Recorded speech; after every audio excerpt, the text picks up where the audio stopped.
Assalamualaikum warahmatullahi wabarakatuh. Salam sejahtera. Perkenalkan, nama saya Christina Dini Ika Handayani. Saya adalah dosen pengajar di STIE SBI, STIE Solusi Bisnis Indonesia. Saya mengajar di program studi manajemen dan saya biasa mengampu mata kuliah manajemen biaya, akuntansi pengantar 1, dan akuntansi pengantar 2. Pada kesempatan ini, saya akan memaparkan mata kuliah manajemen biaya yang diperuntukkan bagi mahasiswa semester 3. Adapun bobot SKS untuk mata kuliah ini adalah 3 SKS. Metode pembelajaran yang saya gunakan dalam mata kuliah manajemen biaya adalah secara luring sebanyak 80% dan secara daring sebesar 20% dengan e-learning yang dimiliki oleh STIE SBI. CPMK dalam manajemen biaya ini adalah yang pertama, memahami manajemen biaya dan konsep cost.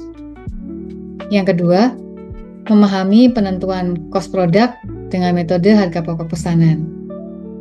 Yang ketiga, memahami penentuan cost produk dengan metode harga pokok proses. Yang keempat, memahami variabel costing dan BOP. Dan yang kelima, memahami manajemen biaya kontemporer. Materi pembelajaran selama 1 semester untuk mata kuliah manajemen biaya meliputi konsep manajemen biaya. Yang kedua adalah konsep cost. Yang ketiga, metode harga pokok pesanan secara full costing. Yang keempat, metode harga pokok proses. Yang kelima, membahas mengenai variabel costing. Yang keenam, membahas mengenai biaya overhead pabrik. Yang ketujuh, membahas mengenai analisa probabilitas. Yang kedelapan, mengenai analisa cost volume profit atau CVP. Lalu yang berikutnya membahas mengenai akuntansi aktivitas. Lalu selanjutnya adalah activity based management. Pertemuan selanjutnya membahas mengenai just in time. Lalu anggaran statis dan fleksibel.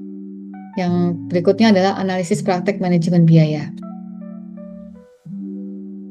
Referensi yang saya gunakan dalam mata kuliah ini adalah buku akuntansi biaya karangan Mulyadi tahun 2019 yang diterbitkan oleh UPP STIEM IKPN.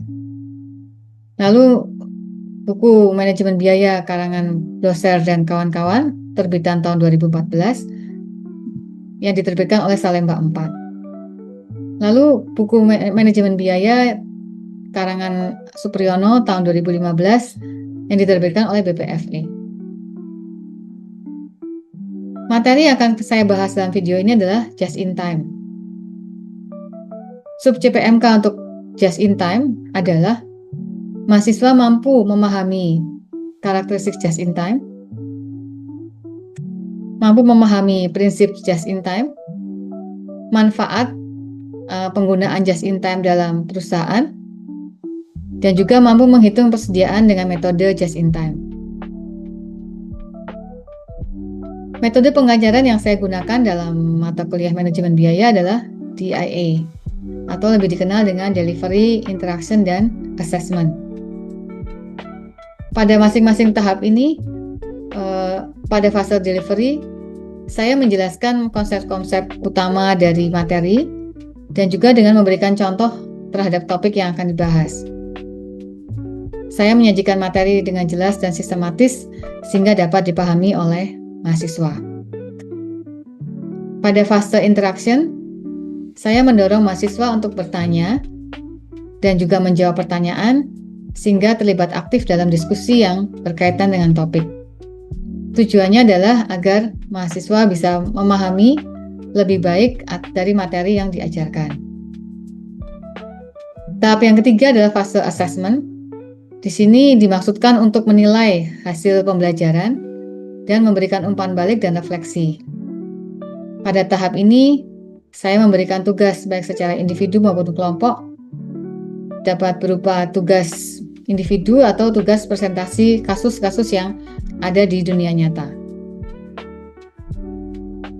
Metode pembelajaran DIA ini mempunyai beberapa manfaat, yaitu yang pertama, meningkatkan keterlibatan mahasiswa dalam proses belajar. Yang kedua, memfasilitasi pemahaman yang lebih mendalam terhadap materi. Yang ketiga, mendorong pengembangan keterampilan berpikir kritis dan dalam memecahkan masalah. Memberikan umpan balik yang konstruktif bagi mahasiswa dan dosen karena ada keterlibatan aktif dari mahasiswa. Lalu menciptakan suasana belajar yang lebih dinamis dan menyenangkan, sehingga mahasiswa bisa lebih memahami materi yang dia pelajari. Dalam mengajar, saya menggunakan metode pendekatan personal. Contohnya, saya mengingat nama-nama mahasiswa yang ada di kelas saya. Saya juga memberikan kesempatan dan hak yang sama bagi mereka untuk bertanya dan juga untuk menjawab pertanyaan. Harapan saya dengan mengingat nama mereka secara personal, mahasiswa merasa lebih dihargai dan dimanusiakan. Berikut ini adalah metode pembelajaran mengenai just in time yang akan dibahas dengan materi-materi just in time.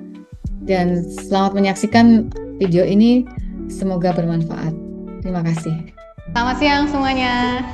Ya, saya. Apa kabar hari ini? Ya, baik Ibu. Siang hari ini kita ketemu lagi di kelas manajemen biaya, dan hari ini kita akan membahas mengenai manajemen persediaan atau lebih dikenal dengan just in time. Ada yang tahu mungkin just in time itu apa? Ada yang sudah pernah mendengar just in time? Suatu sistem manajemen produksi dan inventory. Oke, just in time sendiri artinya apa kalau kita bicara secara secara bahasa Indonesia, terjemahannya just in time itu apa? Saat ini, Bu. Saat ini, Mas? Waktu ini aja. Waktu ini, Mas? Waktu ini. Yang lain mungkin? Mbak Uci?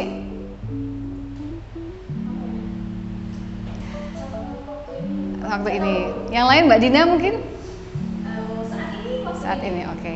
Just in time kalau kita bicara dari secara bahasa Indonesia dikatakan sesuai kebutuhan atau tepat waktu, just in time, atau saat ini boleh katakan saat ini. Nah, kalau kita bicara dari sisi manajemen biaya, just in time itu adalah suatu sistem manajemen di mana produksi dan inventory itu ditujukan untuk mengurangi pemborosan. Caranya bagaimana?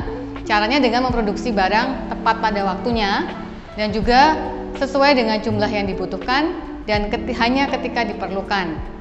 Di sini terkait dari dalam proses produksi maupun pemenuhan permintaan konsumen. Jadi di sini intinya mengurangi pemborosan. Makanya diproduksi dengan sesuai kebutuhan.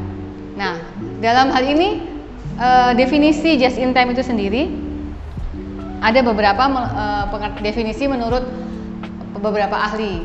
Yang pertama yang paling terkenal yaitu Heiser dan Render. Di situ dikatakan bahwa just in time adalah suatu filosofi produksi yang menekankan pemecahan masalah secara terus-menerus dengan fokus pada kecepatan aliran produksi dan pengurangan inventory.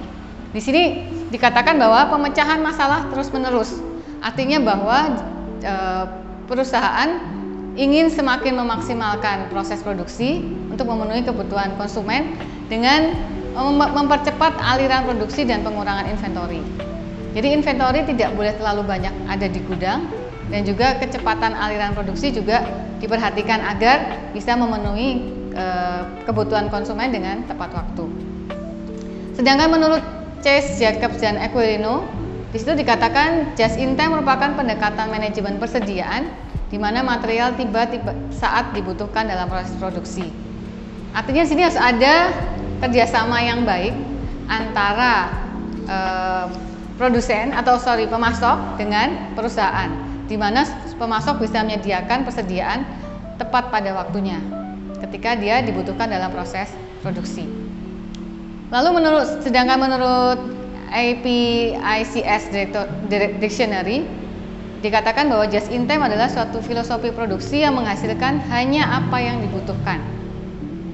pada saat dibutuhkan dan dalam jumlah yang dibutuhkan. Jadi hanya apa yang dibutuhkan, lalu pada saat dibutuhkan dan dalam jumlah yang dibutuhkan. Ini berarti kita atau perusahaan harus memiliki data berapa sih yang jumlah yang harus diproduksi. Kira-kira datanya dari mana? Ada yang tahu? Perusahaan bisa memperkirakan, oh bulan ini perusahaan harus memproduksi sekian ribu unit. Kira-kira perkiraannya dari mana? Analisis, Bu. Analisis apa? Kebutuhan konsumen, kebutuhan stok Oke. barang. Dari mana datanya dapatnya? Kalau kita bicara permintaan berkembang ya, perusahaan berarti harus bisa memperkirakan sebelum ada permintaan pasar. Dari mana mungkin? Data tahun lalu bisa. Lalu dari Lead Bank. Oke. Berarti tadi untuk untuk mendapatkan memproduksi apa yang hanya dibutuhkan dan dalam jumlah yang dibutuhkan, ada perlu analisa data supaya bisa dapat dari data tahun lalu, bisa dari Lead Bank, dari berbagai sumber yang bisa mendapatkan data yang bisa memperkirakan produksi yang dibutuhkan di bulan tersebut. Tadi dikatakan bahwa just in time itu mengurangi pemborosan. Nah, kita perlu tahu bahwa berapa besar sih penghematan yang bisa dilakukan dengan adanya metode just in time. Ini ada beberapa hal pemborosan yang bisa dikurangi dengan metode just in time. Yang pertama, overproduction. Ini sering kita kalau lihat, ini terutama bagi perusahaan-perusahaan yang memproduksi barang secara massal, bukan by order. Kalau secara massal kan berarti dia memproduksi banyak, disimpan di gudang, ketika ada permintaan dari konsumen baru dijual. Nah, ini bagaimana mengurangi overproduction? Sebelum ada just in time, di situ terjadi overproduction sebesar 100%. Estimasi setelah ada just in time atau diterapkan just in time, itu ada pengurangan pemborosan sebesar 70-80%. Di sini just in time dikatakan bisa menghindari produksi tanpa permintaan, mengurangi penyimpanan barang di gudang yang terlalu lama akibat belum laku terjual. Lalu yang kedua, jenis pemborosan yang kedua yang bisa dikurangi dengan adanya just in time adalah waiting time. Waiting time ini bisa mengurangi sampai 60-70%. Di sini produksi diselaraskan dengan waktu tunggu. Bisa jadi perusahaan, kalau kita bicara mesin produksi kan selalu berjalan ya, tidak mungkin dimatikan tiba-tiba karena tidak ada bahan baku misalnya. Nah, waktu yang dihemat dengan ada just in time ini adalah waktu tunggu antara bahan baku yang datang dari pemasok atau supplier kepada perusahaan. Sehingga dengan adanya mengurangi waktu tunggu bahan baku yang masuk ke dalam proses produksi akan mengurangi pemborosan yang terjadi. Jadi waiting time di situ, atau waiting time lagi, waiting time dalam hal misalnya perpindahan dari produk barang departemen satu ke departemen lain. Kan suatu proses produksi bisa dilakukan dari atau melalui beberapa departemen. Kalau barang setengah jadi dari departemen satu, waktu tunggunya masuk ke departemen 2 cukup lama, itu akan menyebabkan pemborosan dari segi waktu. Yang ketiga adalah transportation. Di sini bisa mengurangi 40-50%. Di sini dikatakan tata letak dan logistik disederhanakan. Misalnya tadi proses pemesanan barang ke pemasok, mungkin dari jalur yang panjang ada beberapa tahap, itu bisa disederhanakan menjadi yang lebih singkat agar barang yang datang dari ketika barang dipesan kepada pemasok langsung masuk ke dalam perusahaan. Bisa jadi dengan apa ya? Dengan kerjasama yang baik, dengan perjanjian kerjasama yang baik, bahwa mungkin dengan tempo pembayaran yang lebih baik sehingga bisa mengurangi lead time dari transportation tersebut. Lalu inventory di sini bisa mengurangi cukup banyak, 70-80%. Di sini persediaan ditekan seminimal mungkin. Berarti yang ada di gudang harus sedikit mungkin. Bahkan kalau yang sangat ekstrim sama zero inventory. Zero inventory berarti ya tadi barang di gudang hampir tidak ada atau stok paling bawah. Jadi ketika barang datang langsung masuk proses produksi, langsung dijual, langsung proses produksi, langsung dijual. Jadi tidak ada inventory di dalam gudang yang cukup banyak. Yang berikutnya adalah motion atau gerakan berlebih. Di situ bisa menghemat sampai 50 sampai dengan 60%. di sini adalah terkait dengan penataan kerja yang efisien sehingga mengurangi gerakan yang tidak produktif. Bisa dibuat dengan alur dalam suatu pabrik. Stocking barang. Karena kita tahu ada perpindahan satu barang ke barang yang lain, dari satu proses ke proses yang lain, supaya disusun supaya tidak ada gerakan yang tidak perlu. Artinya kalau barang tadi harusnya sering digunakan, berarti dia diletakkan yang berdekatan, sehingga ketika mengambil barang yang satu langsung bisa untuk digunakan untuk proses, dan selanjutnya barang yang berikutnya juga bisa digunakan untuk proses yang lebih cepat. Lalu yang ketiga, over processing, bisa mengurangi 50-60%, di mana di sini terkait dengan standar kerja yang disesuaikan dengan kebutuhan pelanggan. Yang berikutnya, defect atau cacat produksi, itu bisa menghemat 60-70%, adanya QC yang baik sehingga mengurangi produk yang cacat. Jadi di samping tadi persediaan atau persediaan juga bisa terjaga minimal, kerjasama dengan pemasok lebih baik, juga di sini mengurangi produk cacat, karena kita tidak mungkin mempercepat proses produksi tapi menghasilkan produk cacat yang besar. Jadi harus diimbangi dengan kualitas yang baik. Jadi just in time selain menuntut ketepatan waktu, juga menuntut produk yang berkualitas. Ada pertanyaan sampai di sini?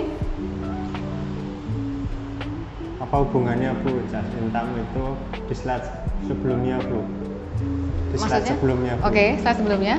Yang Setelahnya, apa hubungannya just in time itu dengan over processing dan juga defect Bu, terkait cacat produksi Bu? kalau proses produksi tadi, over production tadi kan berarti dia menghasilkan produksi yang terlalu banyak sehingga persediaannya berlebih.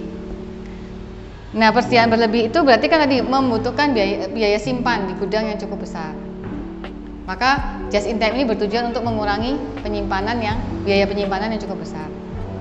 Lalu kalau produk cacat tadi, biasanya kita bicara kalau kita menghasilkan barang dengan produksi yang cepat ya, massal itu kan banyak produk cacat, banyak reject. Nah, reject itu yang juga dikurangi supaya barang yang benar-benar dihasilkan adalah barang-barang yang berkualitas baik. Ya, yang bisa langsung dijual ke konsumen. Jadi sebenarnya inventory yang berlebih itu sebenarnya juga Tidak bagus. Karena kalau kita bicara gudang ya, gudang itu kan belum tentu punya gudang perusahaan ya. Bisa saja kita sewa. ya. Nah, biaya sewa itu kan Oh, dihitung, bisa jadi dihitung, ada yang kalau gudang bersama itu dihitungnya per meter kubik sewanya. Semakin banyak kita biaya sewa untuk menyimpan barang juga bisa menambah biaya. Selain itu, persediaan yang terlalu lama di gudang kemungkinan untuk rusak, kemungkinan untuk usang itu sangat besar. Risiko lebih besar. Itu tadi kenapa mengurangi overproduction, supaya benar-benar yang dibutuhkan saja yang diproduksi. Jelas? Oke. Kita lanjut ya. Oke. Di sini tujuan just in time. Tadi sama seperti yang sudah dikatakan pada tabel tersebut untuk mengurangi pemborosan. Yang pertama, mengurangi biaya penyimpanan. Ini jelas bahwa biaya penyimpanan itu tadi berkaitan dengan biaya manajemen. Lalu menghindari kelebihan produksi, meningkatkan efisiensi dan kualitas. Tadi kalau dilihat pada slide sebelumnya, efisiensi di sini terkait dengan gerakan yang berlebih. Kadang ini kalau kita menaruh suatu alat peralatan pekerjaan di mana dia tempatnya jauh, berarti seseorang pekerja membutuhkan waktu sekian menit untuk mengambil peralatan. Kalau dia diletakkan dengan tempat yang berurutan sesuai dengan proses produksi, berarti dia hanya membutuhkan mungkin sekian detik untuk mengambil barang, sehingga dia bisa bekerja lebih baik, lebih efisien untuk menghasilkan barang.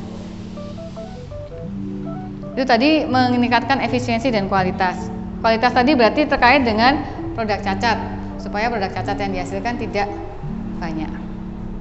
Menyederhanakan alur produksi dan menyesuaikan produksi dengan permintaan pasar secara real time. Bagaimana bisa Bu? Tadi kan permintaan pasar secara real time. Kita belum tahu ya, mau pasar tuh butuh berapa sih? Kita kan hanya bisa memperkirakan. Tadi kan data yang disampaikan dengan data dari tahun lalu atau beberapa tahun yang lalu, kita buat statistik supaya ada polanya di bulan-bulan tertentu mungkin membutuhkan sekian persen, sekian unit barang.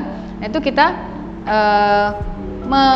mungkin menyesuaikan dengan melakukan penyesuaian adjustment persentase berapa persen untuk di tahun ini. Itu dengan menyesuaikan produksi dengan permintaan pasar secara real time. Ini adalah beberapa perusahaan yang menerapkan just in time dengan penamaan mereka masing-masing. Yang sudah kita kenal adalah Toyota Motor. Toyota Motor itu punya sistem just in time yang namanya Toyota Production System. Dia bergerak di bidang otomotif, kita tahu. Dia fiturnya adalah Kanban, Pull System, dan Zero Inventory. Jadi Toyota itu benar-benar memproduksi hanya sesuai permintaan pasar. Makanya mungkin ada waktu inden gitu ya, karena dia hanya sesuai permintaan pasar. Karena dia nggak ingin stok berlebih di gudangnya. Yang kedua, Honda Motor. Honda Motor itu juga menggunakan Honda Production System. Di situ dikatakan fiturnya adalah Flexible Manufacturing Just-in-Time Delivery. Dell juga menggunakan Build to Order System. Artinya tadi Build to Order ya, berarti kan ada order dia baru buat. Zero Inventory dan Custom Build Products. Apple juga sama, dia menggunakan Lean Supply Chain Management. Tadi kalau kita bicara just in time itu terkait dengan supply chain. Supply chain-nya harus baik dari semua lini, baik dari sisi pemasok sampai nanti distributor harus baik. Lalu Boeing juga menggunakan dengan nama Lean Plus. Lalu Unilever dengan nama Demand Driven Supply Chain dengan Real Time Demand dan Fast Stock Rotation. Nestle juga sama, dia Zero Waste, Demand Driven Production, dan P&G dia menggunakan Supply Network Operation dengan Retail Based Production and Efficient Logistics. Ini semua perusahaan-perusahaan yang di dunia yang ada menggunakan just in time dengan penamaannya masing-masing. Mungkin kalau teman-teman ada yang punya informasi lain yang menerapkan just in time dengan penamaannya masing-masing, mungkin bisa ditambahkan. Ada mungkin? Belum ya? Oke. Nah, di sini apa sih faktor kesuksesan dari just in time? Heffter merumuskan ada 4 hal penting yang menjadi pokok dari kesuksesan just in time. Yang pertama, persediaan terkendali. Tadi poinnya persediaannya tidak boleh berlebih. Lalu adanya kemitraan dengan pemasok. Ini terkait dengan supply chain. Jadi supply chain-nya harus bagus antara hubungan antara pemasok dengan perusahaan. Lalu ada pelibatan pegawai karena bagaimanapun pelaksananya adalah karyawan. Karyawan harus benar-benar bisa bekerja dengan efisien, dengan efektif. Lalu ada penyempurnaan kualitas. Bagaimana penjelasan atas faktor-faktor tersebut? Di sini, pemasok. Peran pemasok di sini menyediakan barang, bahan baku, tepat waktu dan dalam jumlah yang dibutuhkan. Bagaimana kunci keberhasilan ini? Hubungan jangka panjang dan kepercayaan yang tinggi antara perusahaan dengan pemasok yang sangat penting. Sehingga pengiriman harus sering dan bisa diandalkan. Memang biasanya kalau kita bicara zero inventory, berarti dia tidak akan mungkin mengirimkan barang dalam jumlah besar sekaligus. Tapi mungkin hanya kecil-kecil. Biasanya dicari pemasok yang jaraknya tidak jauh. Mungkin batasannya hanya maksimal 50 km atau 100 km. Udah maksimal, karena jadi bisa diantar dalam hitungan jam. Karena kalau kita mesti menunggu cukup lama, hitungan hari, berarti proses produksi akan terganggu. Jadi mencari pemasok yang lokasinya sekitaran maksimal 100 km, mungkin seperti itu. Kalau 100 km mungkin bisa dijangkau, kalau di Jogja mungkin ya 1,5 jam ya. Kalau mungkin di Jakarta ya bisa 3 jam sudah sampai, bisa ditunggu lah istilahnya untuk proses produksi. Lalu yang kedua, tata letak. Menyusun fasilitas produksi agar aliran material dan proses bekerja secara efisien. Dengan kuncinya adalah mengatur ulang tata letak untuk meminimalkan waktu transportasi dan mempermudah komunikasi antar bagian. Lalu persediaan sendiri, mengelola jumlah bahan baku, barang dalam proses, dan bahan jadi secara efisien dengan meminimalkan inventory untuk mengurangi biaya penyimpanan dan menghindari pemborosan. Itu dari sisi persediaan dan tadi tata letak. Lalu penjadwalan, menentukan urutan dan waktu produksi yang optimal. Di sini dikatakan jadwal yang tepat dan fleksibel yang menyesuaikan permintaan dan menghindari keterlambatan produksi. Nah, yang tidak kalah penting adalah pemeliharaan pencegahan. Di sini artinya bahwa mesin-mesin produksi harus selalu dijaga. Harus ada maintenance yang berkala supaya ketika digunakan mesin tersebut bisa berfungsi dengan baik. Jadi tidak ada mesin yang rusak tiba-tiba di saat produksi mesinnya rusak sehingga proses produksi berhenti. Lalu ada kualitas. Di sini dikatakan menjamin bahwa setiap komponen dan hasil akhir bebas cacat. Kualitas di sini mulai dari kualitas bahan baku. Karena kualitas bahan baku adalah kunci utama untuk suatu proses proses produksi dengan hasil produksi yang baik. Bahan baku yang dipilih adalah berasal dari pemasok yang benar-benar punya kualitas yang baik sehingga tidak ada yang terbuang dan bisa digunakan dengan maksimal. Lalu pemberdayaan karyawan. Di sini melibatkan karyawan dalam setiap perbaikan proses dan pengambilan keputusan. Idealnya begitu ya, idealnya melibatkan semua karyawan. Tapi mungkin pada prakteknya ya semuanya top down dari atas, instruksi dari atasan. Tapi memang idealnya supaya karyawan dilibatkan dalam tujuannya untuk apa? Supaya mereka yang melakukan di lapangan, mereka yang melakukan proses produksi di lapangan. Sehingga kalau mereka pendapatnya ditanyakan seperti apa yang tata letak pabrik yang baik ya, mereka bisa memberikan inputan agar proses produksi bisa berjalan dengan baik. Di sini prinsip kerjanya ada 3, cost reduction, inventory reduction, dan quality improvement. Cost reduction ada 5S, di sini dikatakan sort, straighten, scrap, systemize, dan standardize. Ini sebenarnya berasal dari bahasa Jepang, di mana bahasa Inggrisnya adalah tadi sort, straighten, 5S ya, scrap, systemize, dan standardize. Sort, pemilihan ini artinya bahwa mana saja sih yang perlu dan mana yang tidak perlu.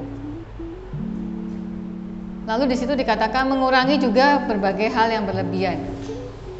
Semakin jarang digunakan atau peralatan digunakan, maka dia diletakkan yang paling jauh.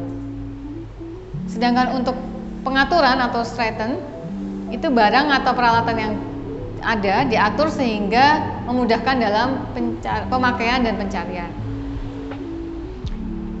Scrap atau di pembersihan, selalu dijaga tingkat kebersihan di lokasi produksi dan peralatan. Systemize artinya pembersihan, kegiatan menjaga kebersihan itu harus dilakukan secara sesuai prosedur. Sesuai prosedur sehingga setiap orang punya tanggung jawab untuk melakukan menjaga kebersihan dalam lingkungan pabrik atau lingkungan produksi. Lalu standardize, juga ada prosedur standar untuk karyawan untuk bisa bekerja dengan baik sesuai dengan yang diharapkan oleh perusahaan. Cost reduction 5S, lalu ada inventory reduction. Dikatakan menurut paradigma lama, produksi selalu dalam jumlah besar. Dulu memang semua, kalau semakin banyak stok di gudang semakin aman. Jadi ketika orang butuh bisa langsung dijual. Tapi dengan adanya peningkatan biaya dan juga kemungkinan kerusakan persediaan, maka hal itu tidak lagi berlaku. Di sini dikatakan bahwa persediaan harus dikurangi supaya yang ada hanya sesuai yang dibutuhkan. Lalu ada quality improvement, ada 3 hal. Jangan menerima barang cacat, berarti ketika penerimaan bahan baku tidak benar-benar dicek supaya tidak ada barang yang cacat. Jangan membuat barang cacat di dalam proses produksi, harus QC-nya harus baik. Dan jangan mengirim barang cacat, berarti hasil akhirnya juga tidak boleh cacat. Karena kalau ketika cacat berarti dia akan diretur oleh konsumen, akan menimbulkan kerugian bagi perusahaan.